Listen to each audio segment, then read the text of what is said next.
Hi,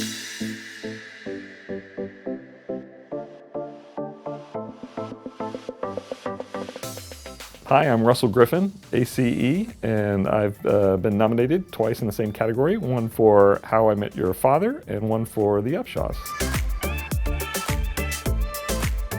Oh, the thing that I love about my shows the most, and in multi-camera editing in general, is just getting a chance to laugh while you work. I mean, the comedic stuff that you get to edit when you're working in comedies just makes your job go by so much faster. It's not to say it's not challenging, it's not to say you still will have the problems that every editor has, but the jokes are there and it makes it so much more enjoyable to do. To take How I Met Your Father on one hand, it's a little bit more of a comedy and drama. The fun thing about that show is the cast itself. They are top-notch. Every department is top-notch. You have Hilary Duff, you have Chris Lowell, all of our cast members. Then we have Kim Cattrall playing the future Hilary Duff, and we have some members of the How I Met Your Mother universe coming into it. You have Neil Patrick Harris this season, and a lot of exciting things about it. The thing that I enjoy about the Upshaws is just the pure comedic swinging for the fences. You have, Mike Epps, you have Wanda Sykes, who are true comedians. So you start editing their scenes and you realize that they're comedians for a reason. Their timing is impeccable. You see what they're going for each scene, and you really get to enjoy cutting it and trying to find the best parts of it. For How I Met Your Father, I chose our mid-season finale called Daddy, and that is a lot of emotional things that happen in that episode. The reason why I chose it is because it kind of shows the gamut of the entire show. Yes, there are comedic moments, there are hilarious bits, but there's also a lot of drama, a lot of moving elements to it. And with Neil Patrick Harris coming back and reprising his role of Barney, it gave us a chance to enjoy the How I Met Your Mother universe within our universe of How I Met Your Father. For the Upshaws, I chose something that is a little bit more physical. We have Mike Epps, who's stuck up in a air conditioning duct, and you get to see some of the comedic moments between him and the people he interacts with, and Wanda Sykes as well. So to see both episodes together, it kind of shows everything that we do kind of in the editing world. I found out about the nominations. We were dropping our daughter off at school and my phone started blowing up, and I realized, oh, well, I guess that means I got nominated, which was fantastic to hear.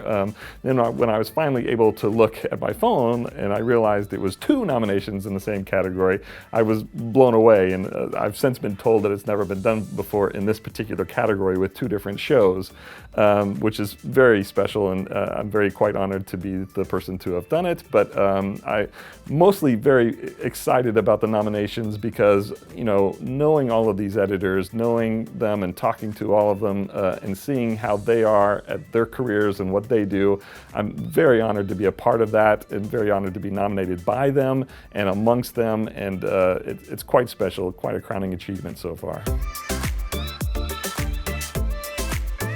The most important tool I find in Avid Media Composer, the most important aspect about it is I don't have to think about those aspects.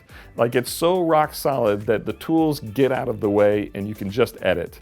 So no longer do you have to think about what am I using or what specific thing does Avid provide. Avid provides the bedrock of editing so that you just can get to the content. Specifically, I enjoy the trim tool. Asynchronous trimming on each side is what I consider to be the fundamental part of editing. And the fact that it's rock solid and you can just do what you want to do with the content and not have to worry about the software, that's the most important thing.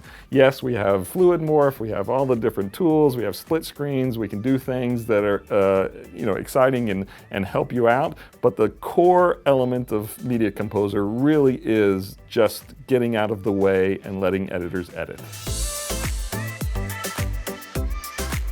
If I didn't know Media Composer, I wouldn't have a career.